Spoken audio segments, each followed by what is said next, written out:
So I don't know about you, I love Christmas, right? I mean, it's just it's a fun time of year, but it can also be crazy and complicated and messy and stressful, and blood pressure can kind of rise. This time of year, you've got all these parties going on. You got stuff like today. I know like the school, Johnston area bands all have their concerts today, and then we have caroling, and I mean, there's just stuff going on like every day. Family expecting you to visit. There's just this stuff over the next few weeks that happens, and it can just drive you crazy. What we're going to do is over the next few weeks try our best to kind of buck the system and say maybe we could do it differently. Maybe we could do I say do it better? Do it in a more healthy way, that we can all reach the end of the Christmas season and say, hey, that was good. That was enjoyable. You enjoy Christmas, right? But does it get crazy? Okay, it's not just me. Okay, I want to make sure. So this might be a little idealistic, what we talk about today. We're going to talk about simplicity and kind of, being a little simple in our approach to the holidays. And I promise the suggestions we make here in the next 3 weeks will improve your Christmas if you follow them. But it's hard to reverse habits, habits that I've had since I was born, since the family I was born into, since I was old enough to know what I was doing. It's hard to kind of reverse some of that stuff. And it's not even sinful if you don't. It's just you can enjoy it better if you do. So simplicity. How many of you have seen the movie Four Christmases? You've seen that. It's been around a while, right? Our first few years of marriage, that was literally us. That was just us. Not the craziness of the movie. They obviously have to make it entertaining and fun. But we had 4 Christmases every year. There was Christmas with my mom, and then there's Christmas with Cheryl's mom, then there was Christmas with my dad, then there was Christmas with Cheryl's dad, and then we started having kids. There was Christmas with us, so we had 5 Christmases, every year, trying to shuffle that thing around and juggle all those pieces. Sometimes got a little bit crazy. Now, we didn't have the personalities and, like I said, the craziness of the movie. It was enjoyable, actually, but the scheduling sometimes became kind of crazy for us, partly because of what I do for a living. Is I'm usually kind of busy. Christmas Eve's already called for, so none of the family says, hey, we went to Christmas Eve. It's like, too bad, already doing stuff. But you get that, because that's true in a lot of areas. If you deliver packages for a living, this is kind of busy time for you. If you're in retail, this is kind of a busy, there's a lot of our industry out there that gets busy this time of year. So you're certainly not feeling sorry for me when it comes to that. It just gets crazy. We went 2 places yesterday to do a little bit of shopping. And it's kind of kicking off, but we haven't really done anything yet. So we went out yesterday. We went to Hobby Lobby and Walmart. Okay. 2 great places to go around Christmas time if you're looking for some peace and quiet, joy. No, it was insane. We weren't even buying any gifts or anything. We just had some stuff we needed to get. It's what you would expect. The parking lot's a zoo. It's a circus. Everybody's driving around in circles trying to get the closest spot and trying to beat each other into the spot. And people stopping in the most inconvenient places to let family members out of their car while the line of cars behind them are waiting, it's just an insane time. And then you get into the store, and people just didn't look happy. They all look angry. They're all pretty sure they're the most important person in the store. I had 2 people almost run into me. One, I was just getting some strawberries, and I got a little thing of strawberries, and then I saw a bigger package of strawberries I could actually save some money on. And I thought, hey, I'm going to get some bigger frozen strawberries, right? And so I stopped to open the freezer, and the girl ran into me, and she's like, I can't help it. I'm like, well, you could have stopped. I shouldn't have said that out loud, but I did. And she looked at me like, no, I couldn't have. And she went on, then she stopped 20 feet further and to look at something she wanted to look at. And I'm like, you didn't really have to run into me there. And another lady was looking the other direction and was going this way, coming out of an aisle and ran into me. And I was just like, this is kind of funny, But nobody looked. I was purposefully just going to enjoy the journey. So I just kind of smiled and said, oh, that's all right, no big deal, Except for that one lady. I wasn't rude. I just was honest. You could have stopped. It's not like that was It's not like you had to hit me. I mean, you could have. Anyway, so it's just kind of fun. And you think about it, the craziness we have in the holiday season, I mean, just the spazzy crowds and the frantic everything happening right now, it seems about polar opposite of the original Christmas story. I mean, nothing seems in common with what you read in Scripture. There's really not even that many moving parts to the Christmas story, right? I mean, it's a young girl who an angel says you're going to have a child. She has a fiance who kind of wavers, but he's like, okay, he gets it. And he is a faithful man of God. Throw a few angels in the story. You got a newborn baby, a group of shepherds. I mean, and that's over quite a few months of time. It's not a crazy, busy, spastic story.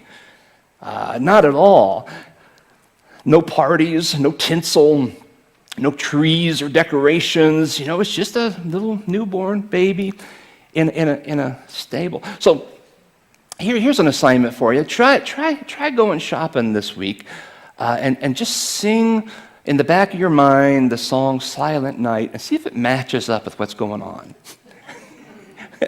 See if that matches the parking experience. Or the shopping experience, or just the friendly conversations as people are waiting in line. You know, that's not so friendly either.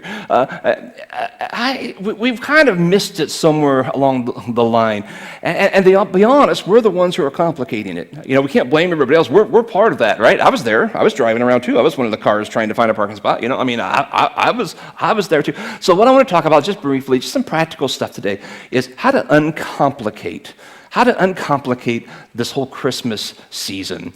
Like most answers, it's a pretty simple answer. I mean, don't rethink it, but we just have to hear it and be reminded once in a while and encouraged in this direction. So that's what we're going to do today. The answer is real simple, all right? Scale back, right? I mean, no, really. Scale back. That will simplify that's so simple. But that will simplify your Christmas. Why is it exactly that we run from one store to the next, and one activity to the next, and one party to the next, and we bake one batch of cookies to the next, and attend this and that, and go from one thing to the next? Why is it? Because we plan all of those, right? We put it in our to-do list. I mean, nobody's forcing us to do any of this stuff. We'd say, yeah, I'm in. Hey, this is going on, yeah. I don't know if you're like I'll sit down in early December or late November and say, hey, here's what's happening in December, Christmas, and you start filling in the calendar. We're the ones filling those events in. I mean, nobody's telling us we have to do most of this stuff. So it's honest. We're fulfilling a list that we created. And here's the thing that's kind of humbling about that is even if you do every single thing on your list, every single thing, it really wouldn't matter. You're not going to enjoy your Christmas any more if you get them all done, or any less if you don't get them all done. It's not going to improve your life that much better. It's just not.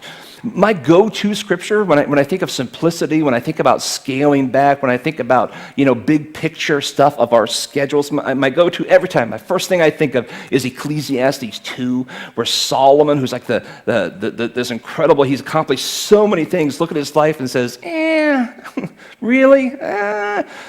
So we've read this, but it just screams. It just means I need to be reminded of this one often. Ecclesiastes 2 verse 4 says, this is him looking at his life, Solomon, looking at his life. I made great things.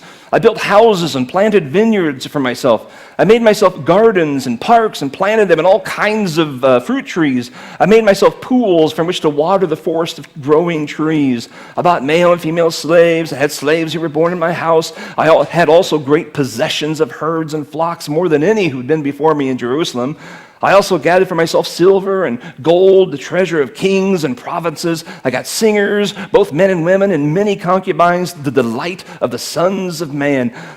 So I became great and surpassed all who were before me in Jerusalem. Also, my wisdom remained with me. Whatever my eyes desired, I did not keep from them. I kept my heart from no pleasure, for my heart found pleasure in all my toil, and this was my reward for all my toil. I just wanted to do more and more and more, and I kept doing more and more, and I just let myself keep doing more and more and more. It sounds like our Christmas, right? I got to do this party and that party. I got to bake this, and I got to make that, and I got to buy this gift and that gift, and we just keep piling on and on and on. Except he did it like his whole life, not just December. That this was his whole career. Who wouldn't look at his life and say, hey, man, you had a pretty good life? I mean, you really accomplished some stuff. You amassed wealth. I mean, you did some good stuff, Solomon. But look at his conclusion. And this is probably why these words come to my mind so often, is I think these are probably some of the most humbling words in all of Scripture when it comes to just looking at your life. I mean, because all the stuff we worked so hard for in our life to make happen. His conclusion is in verse 11. I considered all that my hands had done and the toil I had extended in doing it, and behold, all was vanity, a striving after the wind. There was nothing to be gained under the sun. Man, that is almost depressing. But it shouldn't be, because there's eternal life, there's stuff, beyond. But he's like, you can pour your life and stress yourself out and just max out your calendar and your credit cards and everything, and at the end go, So why? Why do it? Why? Why hinder your joy of the holiday season of Christmas by overcommitting yourself? You put that in the context of Christmas every year after year, frantically doing this and doing that, this function and that function, lining up babysitters for parties and baking cookies and breads and making bowls of candies and cleaning the house because you want the family to think you actually live that way. All the stuff that you do, we stress out and we lose sleep and we worry about they're going to like this gift or will they like that recipe, and the mental anguish we put into stuff. We fight with our spouse about making sure we get to the party on time, that whole thing. And then about December 26th, what are you thinking about? Hey, New Year's, right? I mean, it's done, just like that. The kids have already done with their new toys. I mean, they put stuff, half of them are broken. I mean, it's just what happens. So the point is, how about a more simplistic approach? Everybody take a breath. How about we enjoy this one? I hope it's not too late. Maybe we should have done this last month. How about we enjoy this one, this year? We have this big buffet of Christmas in front of us, of activities and gifts to buy and places to go and people to visit. You don't have to, just like any buffet, you're not supposed to do it all. I mean, please don't. You don't have to do everything. Scale back a little bit. What if you scaled back on the number of gifts you bought this year? There might be some people saying, Mom and Dad got cheap. Or I don't know, who knows? Are they going to survive? Yeah, I think they probably will. I think they'll probably be okay, right? What if you scaled back the number of parties you went to? You got my work party, your work party, whatever, this neighborhood party. I don't know, all the different parties out there. Choose your max as a family and then decide which ones what does that mean? What if you scaled back on that? What if you scaled back on the size of a meal that you prepare? I don't know if you do a big Christmas meal. Do you really need to have like 13 side dishes? I mean, couldn't you go down to like 8? I don't know. I mean, scale back something. Do a little bit. You don't have to go crazy on this stuff, or scale back some of the baking or the number of shopping trips you make. I mean, honestly, this is the key to simplicity. Is scaling things back. Stop filling your days and your mind and your life with so much stuff to do. Okay, let's give this a little test. I'm going to throw out a suggestion, and I want to hear you say no. First, can I hear you? Can you say no? No. Good. I guess you can, actually. Okay. Hey, a bunch of us are getting together after work to just kind of hang out. Do you want to come out? Oh, hey, see, you can say it. I don't use your own judgment in your own situation, but maybe in this case, you've got enough going on, right? I just thought of 6 more things I'd like to add to my Christmas list. No. Did someone say yes? It was one of the children. No, because I have more. We're having a neighborhood gift exchange. Would you like to take part? No. Hey, we're having a Christmas caroling at 2 o'clock today at the church. Are you coming? Oh. Honestly, some of you probably shouldn't. I want you all here. I mean, I'm not talking about your singing quality. Some please stay away, I mean, it is fun. It's one of my highlights of the year. But if you've got a crazy, don't feel guilty saying no. If you've already got a crazy week ahead of you, maybe you need a nap. I don't know. It's just learn to scale back a little bit. And here's the deal. If you're really having trouble try saying no, here's an assignment. Go home, look in the mirror, just do it a few times. No. Just emphasize it. Make sure you get your lips to work properly. Get that tongue roll. No. Try it a few times so that when it comes live, you'll be natural. You won't stumble or stutter. You'll just be able to go, no, I can't. Thank you. Great offer. Man, I'd love to. Just swamped right now. So do that. Scale back in your life, and it makes things more simplistic. It's really that simple. Even Jesus said no once in a while. In Mark 1, talks about him, he rising very early in the morning while it was still dark. He departed, went out to a desolate place where he prayed. Simon and those who were with him searched for him. They found him and said to him, hey, everybody's looking for you, right? Everybody's looking for you. And he said to them, well, let's go on to the next town so that I may preach there also. That's why I came out. Everybody in the one town wanted Jesus to come back. They're all looking for you, Jesus. They want you to heal me. They want you to teach me. I want you to bless me. Whatever, all the different things that Jesus was doing, they want Jesus. And he said, sorry, can't. Nope, I'm going somewhere else. I mean, if Jesus can do that, maybe we could learn from him a little bit. Even he knew there was times to say no, there's times to do yes, and you got to choose wisely. We were this past week at Jordan Creek one day, and it was Thanksgiving weekend, so we had some friends in town. They wanted to go out there, and we're like, okay, yeah, we'll hang out. Go out there and see the place with you. And we went out there, and it's gorgeous, right? The decorations they're beautiful, and they are. I mean, it's you can't help but feel festive and Christmassy and everything. And it's just gorgeous. And for a while, I don't know how we all separated for some reason. I sat down. I was alone. I was kind of looking around. And over the last few years, some of the glitter has kind of faded for me. I still love Christmas. I love everything about it. I love to decorate, all that stuff. But I'm looking around thinking, and I get it, this is a retail place where they're trying to put you in the mood and the whole thing, but I thought, man, the thousands and thousands and thousands of dollars they put into these decorations, I could think of some other things to do with that. Now you could say that with anything, but it just wasn't as sparkly for me this time, and I was even maybe I don't know, a little bit sad because I was thinking of other ways, other needs that I'm just aware of.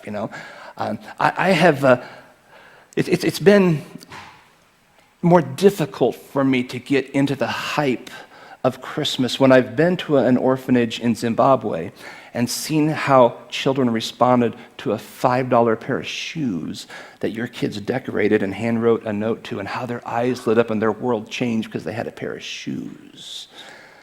And I'm thinking, what if I gave my kids a $5 pair of shoes? Try that this year. Try that. See how your kids, hey kids, this is the shoes you're wearing to school this semester.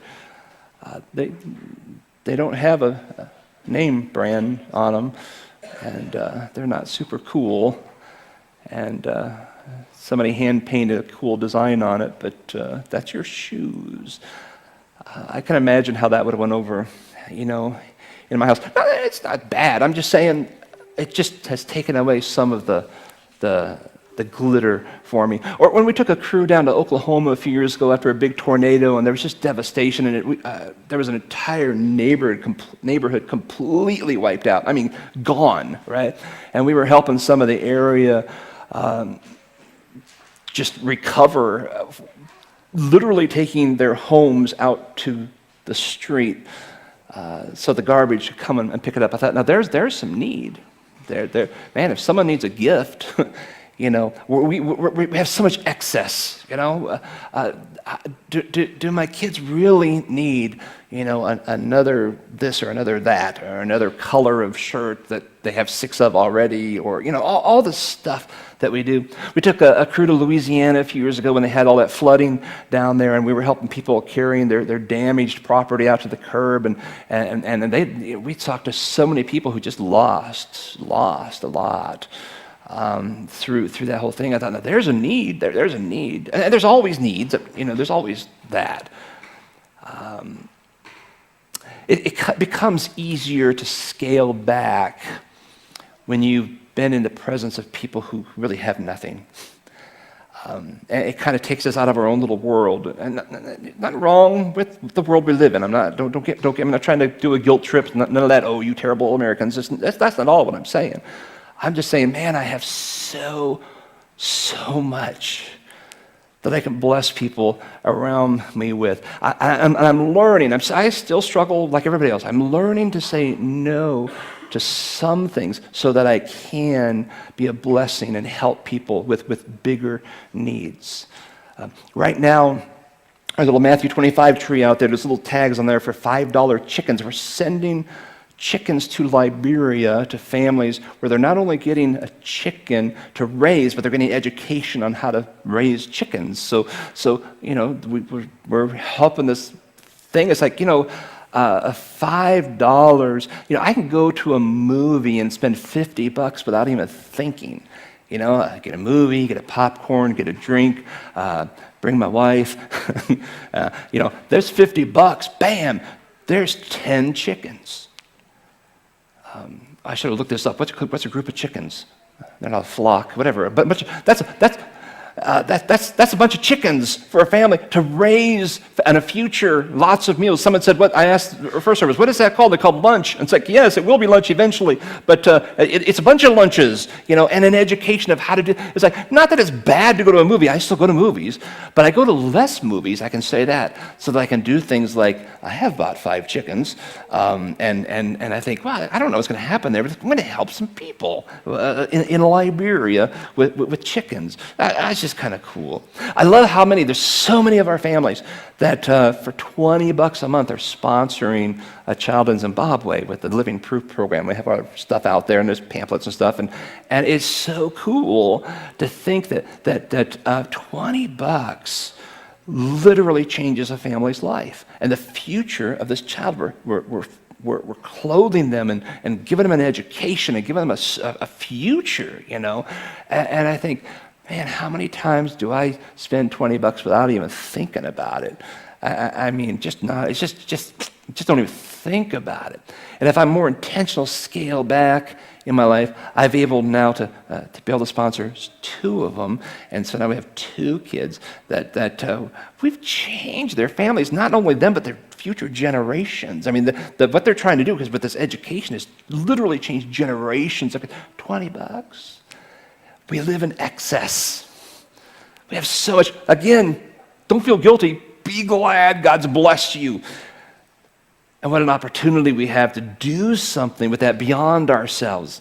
I think part of simplicity is rearranging our priorities and putting the needs, legitimate needs of people before some of the frivolous things that we do. When it's all said and done, you will remember the people you interact with this Christmas more than maybe the event you were with them at, or the food that was on your plate, or whether or not you had, nuts in the chocolate, or almonds, or whatever. I mean, all the stuff that we get all worked up over. It's the people that really what it comes down to. I have very, very few memories of Christmas 25 years ago. I mean, I remember, know what happened, because it was 25 years ago, we would have had a 3-year-old little girl. We would have had 5 Christmases that we were planning. One of those was Christmas with my dad, and I know, just because of how that works, that remember we went up to Mason City to visit him. And because we had a 3-year-old little girl, I probably packed about half the house in our little car. You know how that works, right? And I was probably frustrated and probably grumpy and probably said some choice words to my wonderful, beautiful white bride who suggested we bring half the stuff. And I was thinking, we've got a sleeping bag. What more do you need? I was like, well, she had a better list. And so I'm sure there were moments of frustration. And not only that, as usual, I was trying to figure out, okay, now we got to get up to Mason City. We're going to do this. And I got to get back for church. Like, what's the timing? And Cheryl was working, and so it's like, we only have this little window, of when we can leave on Friday night and come back Saturday, and so all that's working through my mind. And am I really prepared for Sunday? Because I'm whether or not ready or not, I'm out of town now, so I got to be ready. And so there was frustration and stress and anxiety, and we went, and even then when we got there, we had to unpack everything, all the stuff, right? So I know that would have gone on, and Christmas came and went, and I don't remember what happened there. I don't remember what the gifts were, what I got them, what they got us. I don't remember what the meal was. I don't remember what kind of candy. He loved to make candy. I don't remember what candies he made or didn't make. I do remember we took some video together because we had a new camcorder and thought that was really cool. And we were taking video of our little 3-year-old running around and talking to grandparents, that type of thing. And I also remember taking that video, that's back when we had the big tapes, right, the cassette tapes. I do remember about 6 months later taking that video out of its little storage and crossing out the title and changing it to Dad's Last Christmas. And that changed everything. That changed literally everything. We had no idea at the time that Dad was sick. He didn't know either. A few months later, he was diagnosed with a lung cancer, and it was just a few weeks later, he was gone and had his funeral in June. And I discovered after his death, when you start looking at stuff closer, the stuff that you just kind of put away in boxes or hard drives or whatever, things have changed in 25 years. As you start looking at that stuff, I discovered that, what? Almost every picture I have of him from the past, whatever number of my adult life, every video, every photo, all was like at Christmas. Maybe, what if I had appreciated that more when I was all hyped out about how things were packing into my car, What if I relaxed a little bit and said, hey, I get to go see my dad? I wish I would have had that attitude better ahead of time rather than afterwards. Because here's the reality. If some wild, miraculous way I was able to have Christmas dinner with my dad this year, I would rent 4 cars and 2 trucks and load my entire house up by myself and hire 3 drivers. And we would drive up there, and I would sit down, and I would unload everything, and we would just sit across the table and talk. And I would love every minute of it. I don't know why it is we can't figure that out ahead of time, but we're all like that. I mean, it's just life. I get it, but life's busy, and everything's critical at the moment and everything. But wouldn't it be nice if we could treat people with that kind of significance while they're still living? Honestly, I think that's part of simplicity. I don't need all the fluff. I don't need all the craziness. I don't need, this and that. Can we just hang out? Can we just talk? I haven't seen you for a while. We don't live in the same town anymore. Can we just hang out without all the stuff, This year, as you approach your Christmas gatherings, let me encourage you to simplify them. That's going to make you enjoy them so much more. I know there's details and stuff there's stuff that just has to be done. You have to do stuff. But man, scale back a little bit. Simplify it. Enjoy it. Slow down and take in those moments. Enjoy those conversations. Go ahead and say no to a few opportunities. It's going to disappoint some people. But you know what? It's going to make you a healthier person. Christmas is all about people. Your moms and grandmas and grandpas and kids and you and it's family. Obviously, mostly, it's about a Savior. That's what this is all about. The Christ that was born, who brought peace. Remember peace? That's what this is all about. Simplify. I pray for you that this year you will be able to simplify your life, and that the simplicity of the Christmas message that you've heard so many times, can be seen through your life.